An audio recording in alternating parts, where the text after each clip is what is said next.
kasi ito yung very foundation ng trading career or style natin pala.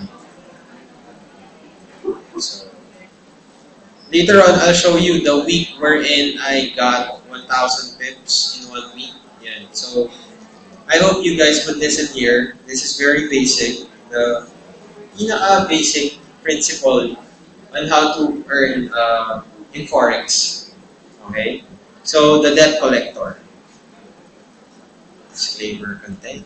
So, the great irony of Forex trading is that it is difficult precisely because it is very simple. Okay? People, when you see this lesson, it's about consistency.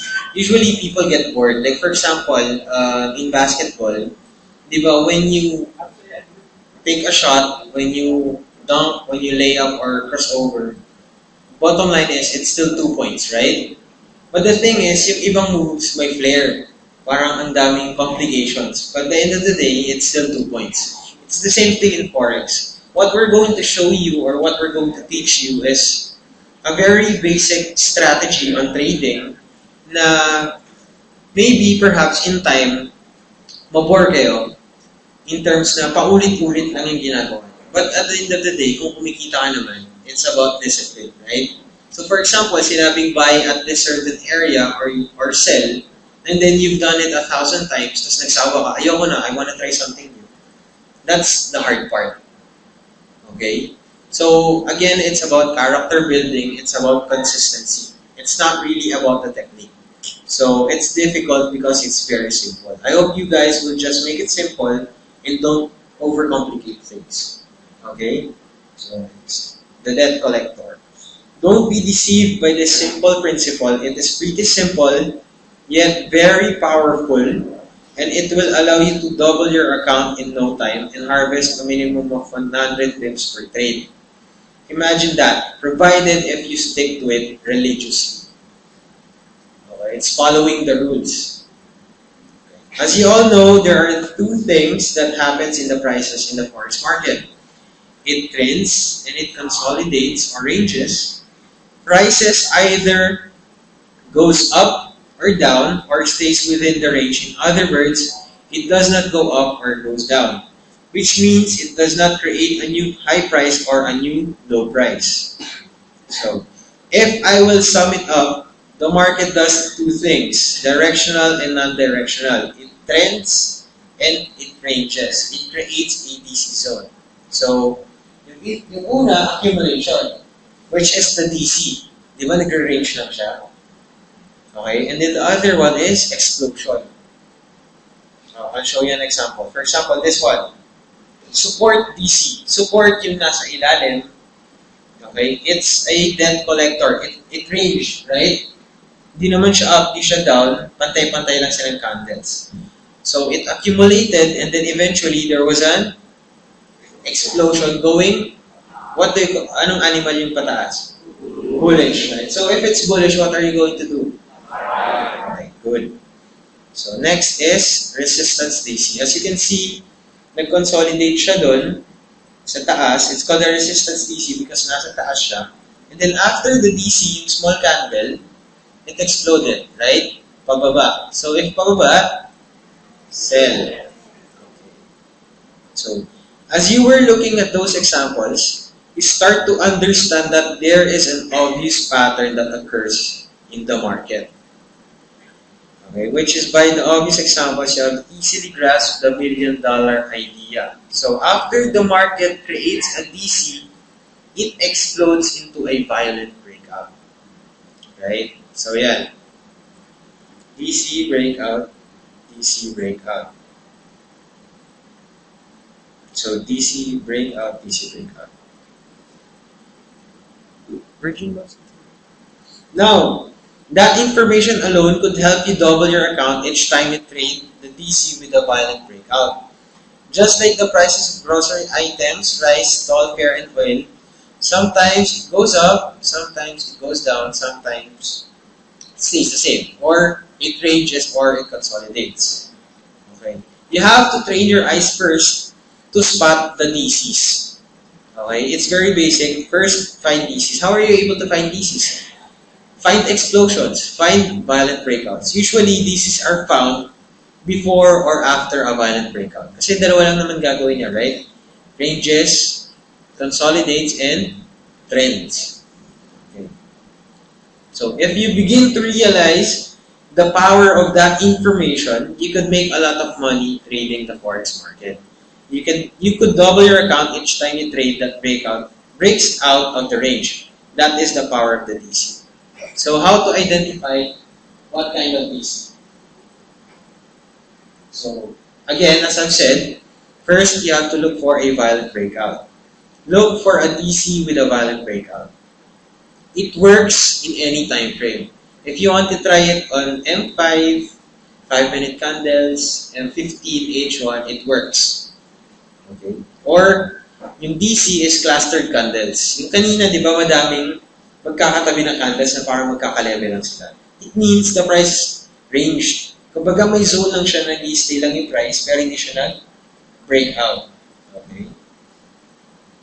So, if there's a violent breakout pataas, ibig sabihin, yung DC niya nasa ilalim, which is the support. Okay?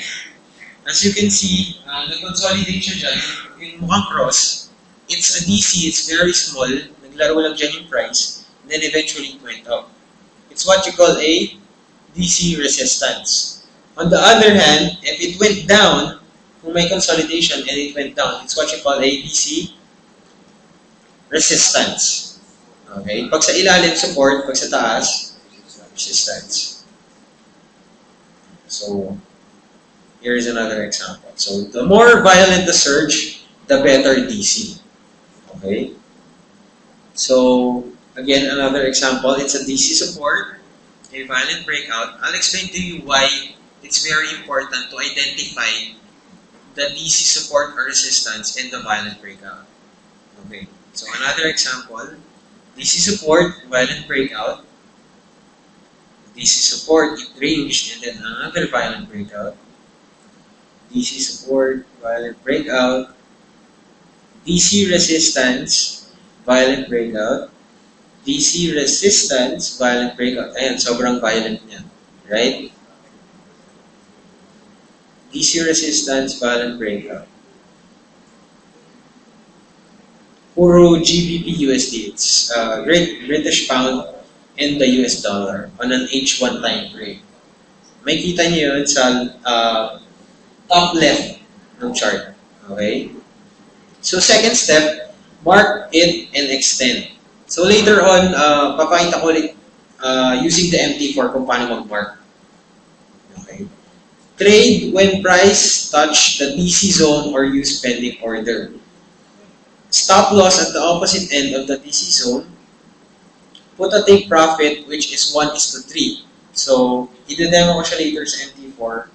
So, just try to bear with me. Or, yeah. Take profit or next DC zone, you trade from DC to DC. It means the price, it moves from one DC to another DC. First, virgin bounce is very powerful. So, kahit ako na lang yung picture. Okay. So, as you can see, meron dun sa lower part ng picture is yung DC. Right? Two candles. Yung isa black, yung isa white. Using the square tool, in-highlight natin yung DC zone, yung debt collector. Yung highest and lowest ng DC. So, in-extend natin siya yung using the square tool, which is the color green. Yung dulo ng box sa pinakababa, that's where you put the stop loss. It means that when the price touches there, mag-automatic close yung order mo. Yan lang yung threshold mo. Yan lang yung payag na pwede kang matalo. Kasi, after ma-break yan, hindi na tayo sure kung saan pupunta yung price. Pero as long as the DC zone yan, for the first time, the price comes back to that zone, it will bounce. There's a high probability chance na it will bounce. Okay? So as you can see, may DC yan, and then nag-violent breakout. Three bullish candles. Diba? after natin i-mark yung DC zone, may 3 bullish candles, which is sunod-sunod, tatlo. It's a breakout. And then eventually, we highlighted the DC zone. Afterwards, pagbalik ng price dun sa DC zone, we place the stop loss on the bottom part of the DC. Okay? And then we place the TP on top. Highest point. Okay? So, bumalik pa siya? It did, right? So, yung sinasabi kaninang 1:3, as you can see, once the price touches the DC zone, the green box, okay, you press buy, right? So, yung stop loss mo, yung sa dulo ng box, which is yung SL, maliit lang yung rinirisk mong pips na pwede kang matalo. Pero nung nanalo ka, gaano kalaki? Right? It's like 1:4 or 1:3. So, more examples. Ito naman sa sell. Okay? Pound USD on a 15-minute candle. So, yan, DC, minart natin yung green na box ng DC. Eventually, it's where the candles ranged. There's a violent breakout na pababa. So, we mark the DC as the green box. We place the SL on top. Yung entry natin is yung green line. Once the price touches the DC zone, you press sell. Eventually, tumaas siya, right? Nane-negative ka. Pag na-reach niya yung red na mark, yung SL, magka-close siya. Pero, since it's a first time, there's a high probability that it will go back dun sa TP. So, na-TP ba? Yes. Next. Another one, nag-range siya. 1 bullish candle and then 2 bearish candles. We placed another DC zone using the square tool. So, pagbalik niya doon, for the first time, reversal yun. There's a high probability na reversal. But there would still be a stop loss. Okay? So, nag-buy tayo dyan and then TP. Next, GBP USD H1 ulit. Okay? Nakita niyo yung violent breakout, yung color black? Di ba ang violent niya? Talagang pababa. So, right before the violent breakout, there's a DC. Kasi dalawa lang naman eh. It consolidates, it ranges, and then it breaks up. So, if it consolidates right before the violent breakout, you place a square tool, mark it as a DC zone. Once the price touches it for the first time, bet for the reversal. But always put a stop loss. Yung stop loss dyan is yung color blue. Okay? Tapos yung TP, ayan. So, na-take profit na naman siya. Next, it's the same thing. There's a violent breakout, 3 bullish candles. Right before that, nag-consolidate. For the first time it touched the DC zone, you place the stop loss and then TP. Take profit. Madali ba?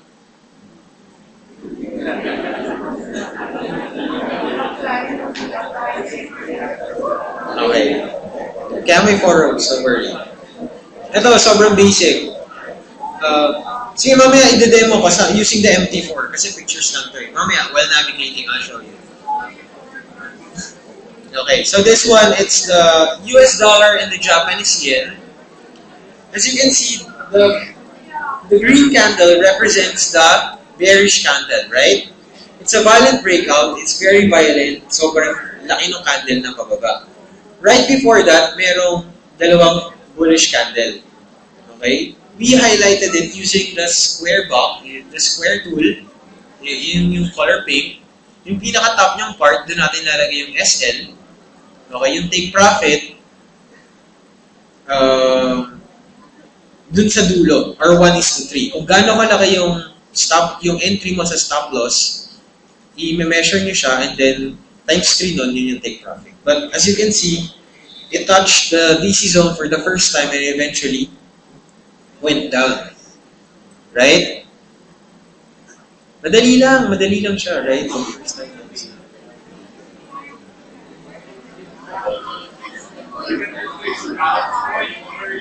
Okay, this one. This one. Okay. Okay. Sorry. Okay, sorry. So this one is the violent breakout. It's the violent breakout. It's a big bearish candle, right? What does the market do? It ranges and it trends.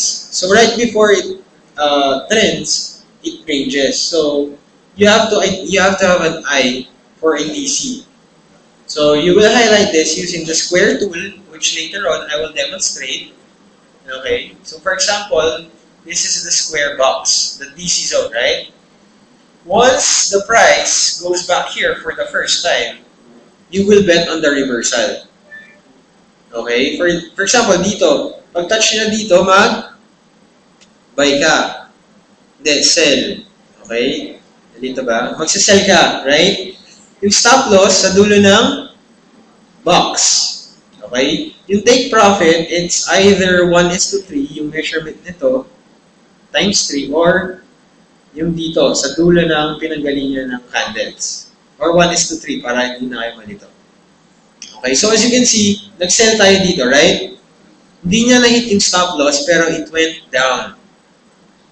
Ilang pips yan. Okay? So, another example, Euro USD. Ito, sobrang violent ng breakout. Tama? Ito, DC, kasi nag-range siya dyan. Hindi siya lumabas. Parang nag-average lang dyan yung prices. Right? We placed a square tool there, and eventually, as you can see, for the first time, nag-bounce. Tama? You press, buy. Ayan, umangat siya. Bomba ulit. Umangat. Ito, nakikita nyo to, violent breakout ba? Tama? So, before violent breakout, merong DC. So, pwede natin lagyan yan ng square tool. Tama? Ang mangyayari, pwede natin, yun yung maging take profit natin. Because the price moves from DC to DC. Okay? Next, another one. Great British Pound and CHF. Franc Swiss. Okay? So, as you can see, violent breakout again. Just before the violent breakout, nag-range siya dito. These two candles, right? Actually, it's 3. So for the first time, the price visited the DC range or the DC zone. So we will bet buy here, right? And then you will place the stop loss here on the other end of the square of the DC zone. Afterwards, pwede nga dito yung take profit mo kasi violent breakout there, right? Tapos DC na. Or, kung wala kang take profit, nag-shoot na talaga siya pataas. Okay? Pero it's a more advanced level. If you know that it will go on further. Okay? Questions? Sa forums na lang. Mamaya. Euro CHF. Again, obviously, it's another violent breakout. There's a DC before the violent breakout. Okay? You can place a square tool or a horizontal line. So, once the price touches this green line, what are we going to do? Buy. We place a stop loss where? Here, right? And then the take profit, yeah, the 1:3 or here. Kasi DC na to, right? Okay. So, madali ba? In time. So, umpisa lang yan. Okay. So, again, okay, pinapakita ko lang. So again, ito naman sa M5, 5-minute candles. Means every 5 minutes ang tapos ng candles. So, ayan, obviously there's a violent breakout. There's a DC before the violent breakout. And then we placed a horizontal line. Once the price touches this line, we press buy. So as you can see, umangat na naman siya. Right? Pero always place a stop loss. GBP USD. Again, obviously, a violent breakout, a very big violent breakout. Consolidation, it accumulates before it explodes. Okay? Then you place a DC zone here using the square tool. For the first time, it touched the DC zone. Entry here, stop loss on the blue line, take profit on the red line. So yan, resistance DC. As you can see, ito yung example kanina, right? Euro USD H1. So here's a violent breakout, here is a DC. DC usually it's small candles or it just ranged. So for the first time, touch siya dito, reversal, stop loss here, and then take profit, pwede na dito. Kasi violent breakout din tong bullish candle na to. So right before the violent breakout, there's a DC, right? Ayan. Dito yung take profit. So this one naman, your USD again, H1. Violent breakout, DC before the violent breakout, you place a square tool to identify the DC zone. For the first time, it went there. You place buy, you place the stop loss here, and then, where's the take profit? Pwedeng dito. Kasi di ba nag-range na siya dito, pantay-pantay sila. Right? So, panalo ba yung trade? It's like you're risking only this small and then you can win this big. Yan yung sinasabi namin 1:3. Okay? So, papakita ko na siya using the MT4 platform. There's the Euro JPY. Okay. H1. So, sa umpisa, wala pa yung square tool sa MT4 platform nyo. Here's what you're going to do. You try to locate this one, the cursor icon sa MT4 nyo. Sa left side ng cursor icon, mayroong, anong tawag dito? Parang madaming horizontal lines. Nakatabi siya on the left. You have to click, right-click on it. Then you will see this options. Click, customize, left-click. And then search for the rectangle. Umpisa kasi wala pa yung rectangle. So, hahanapin mo siya dito sa left side, sa available. Click on rectangle and then insert. And then press close. So, lalabas na siya sa MT4. Okay, rectangle. So, you can place rectangle anywhere. Ayan. So, for example, this one. DC siya, tama? Kasi may breakout.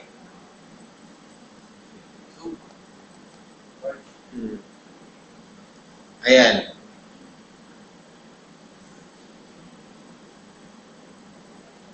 Tama? So, when the price went back here for the first time, ayan, fresh pa to, ngayon lang to. So, the price went here for the first time, right? This is the violent breakout, this one as well, obviously. Before it exploded, it accumulated, right? Ayan, bearish, bullish, bullish, pero nag-range lang siya. Eventually, we placed the rectangle here, and then the price visited the zone for the first time. What happened? It bounced, right? So, if we entered, dito yung stop loss natin, supposedly,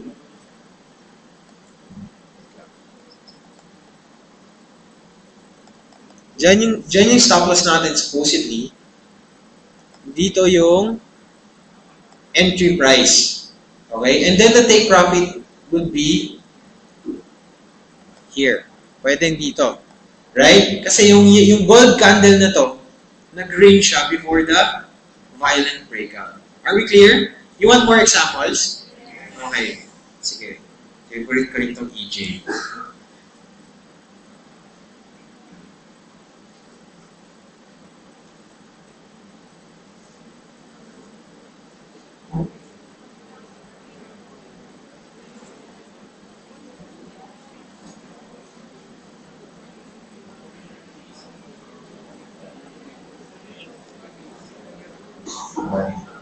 So, ito tayo.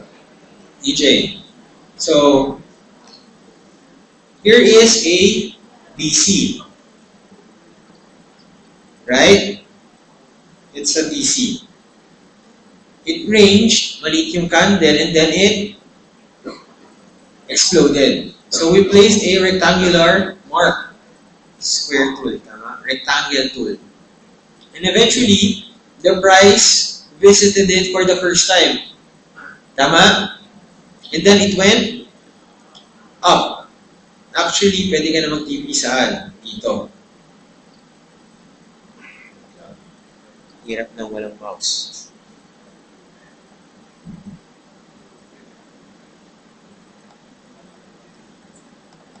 Right? So, yun yung TP natin, which is another DC. So, we're going to measure kung ilang pips yung risk natin and yung reward.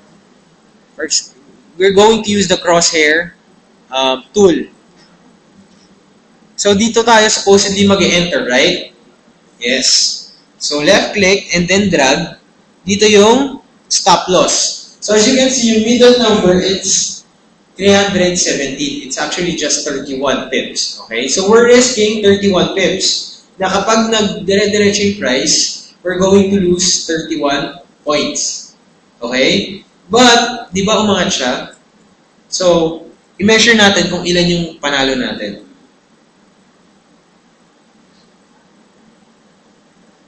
Ilan? 136 pips. So, it's like risking what? 1:5? So, nagigets ba? Or more examples ba? More. Okay. This one. This is a violent breakout, right? It's a big bearish candle. Obviously, it's a violent breakout.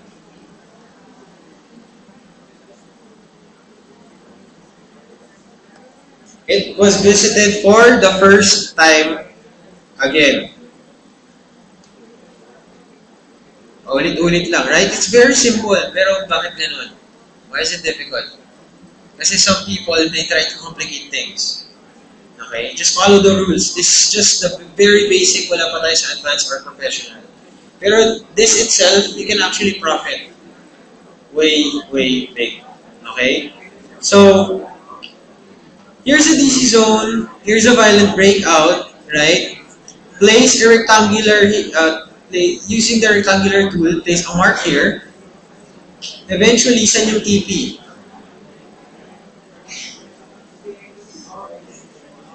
Pwedeng dito.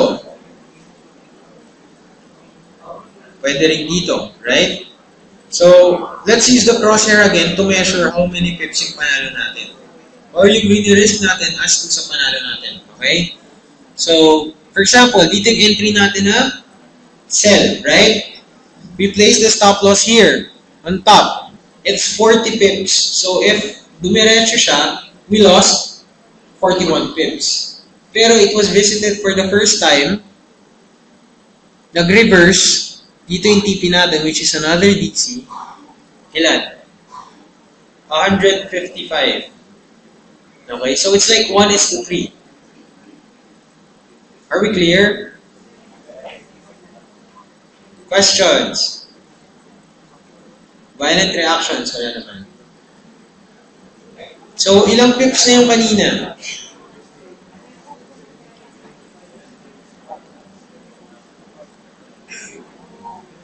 So, 130 pips plus 150 pips is around 280 pips, right?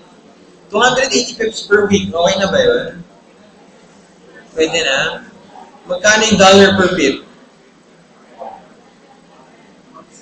It depends on the lot size. So, for example, $1 per pip, meron kang $280 in a week.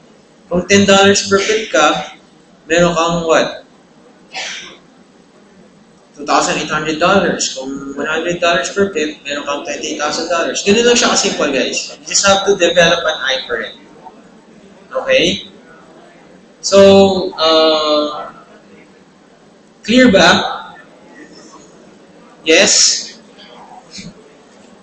Questions? First 3 lang, isasagutin ko questions. You guys have questions? Madali na lang yun. Focus on the process. Kasi even if we know how to withdraw, kung wala tayong withdraw, di ba? Wala rin. Madali na lang yun. Naintindihan po ba? Ay, si Tita may question. Ano po yan, Tita?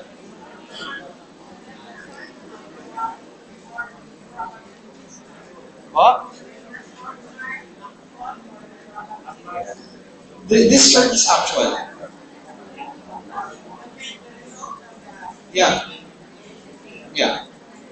This is the actual chart of Euro JPY. It was dated back March 19. Ayan, as you can see. You can actually see this on your NT4 as well. So if you go home, open the Euro-Japanese Yen pair, go back to March 19, it's basically the same thing. You just backtest it. Okay.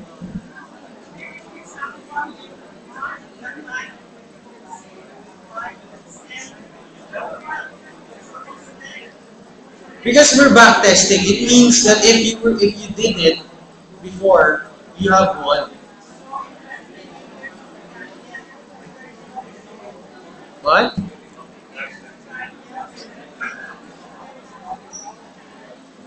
I don't get.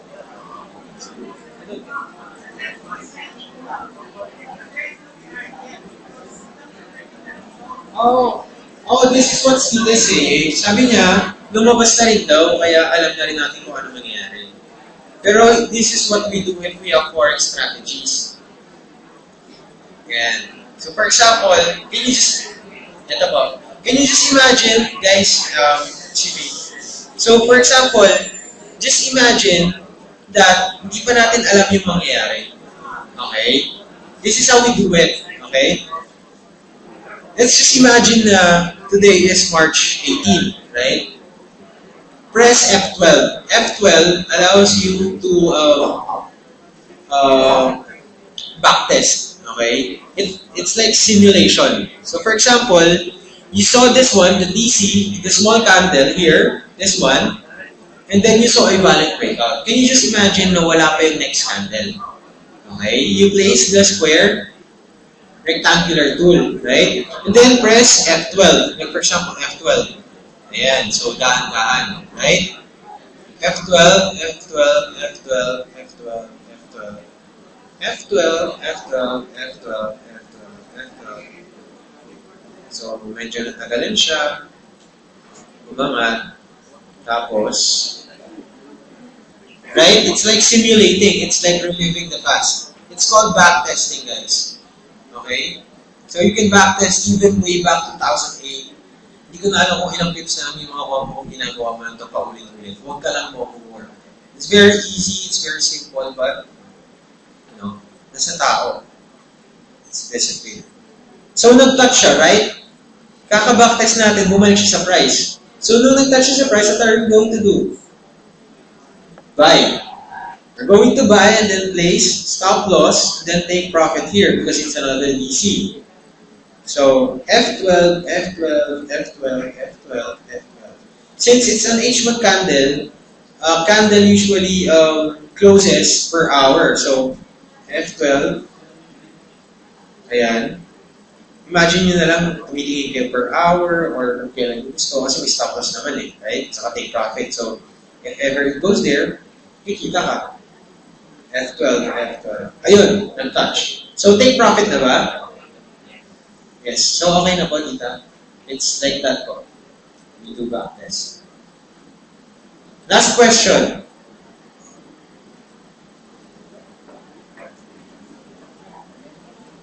I actually got this trade kaya I clearly remember. I backed a lot of how much? Kailangan ko. So, malaki I actually quadrupled my account here when I created this one. It's EuroJPY. Okay. I betted a lot kasi maganda yung setup niya.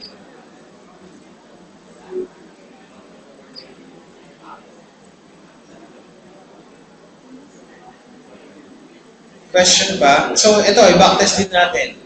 Yung kanina. So, for example, hindi pa natin alam yung mangyayari. May violet breakout, which is the green candle. This one, right? This is a violet breakout, right? And then there's a DC before that candle. So, we mark a square, using a rectangular tool, we marked it. So, let's just wait until the price goes back there.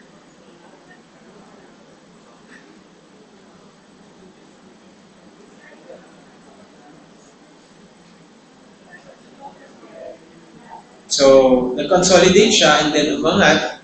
May violent breakout, sunod-sunod yung this one, nag-consolidate, sunod-sunod. Ayan. which is a violent breakout pataas. F12, F12, F12. So, nag-touch ulit siya. Imagine na candle lumabas na dito. Ayan. Which is March 25. So, we're going to place a sell order, right? At this point, because it's going to bounce. Yeah, the reversal. You bet on the opposite or the reversal once the price touches the DC zone for the first time. Okay? Rule number 1, find a violent breakout. Why? Because there's a DC before the violent breakout. Before the explosion, there's accumulation. Okay? Once the price visits that zone again, bet for the reversal or the opposite. Okay? So we sold. We place the stop loss here. We place the take profit here. So F12. So per hour, sabihin natin tinitingnan mo yung chart, it went down. TP hit na ba? Take profit. Ayun lang. So, questions? Last question, wala na? Just like this one. Ito, for example, this one is live. Nag-consolidate nga siya. This is the Euro JPY.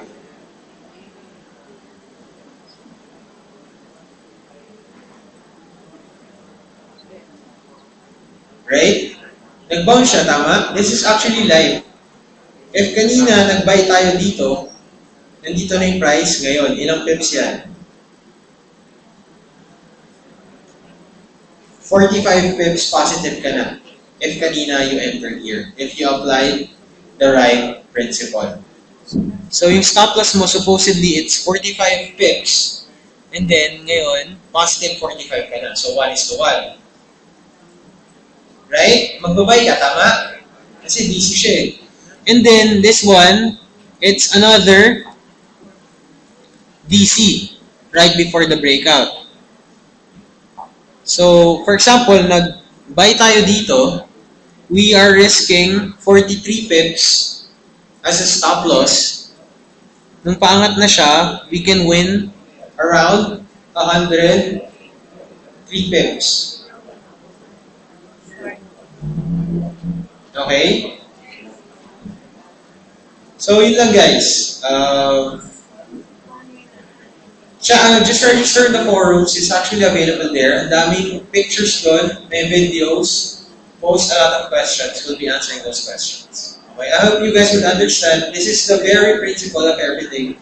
This is just the basic and later on, may advance pa. So, kung basic pa lang, nag 100 pips ka na, di ba? Paano may advance?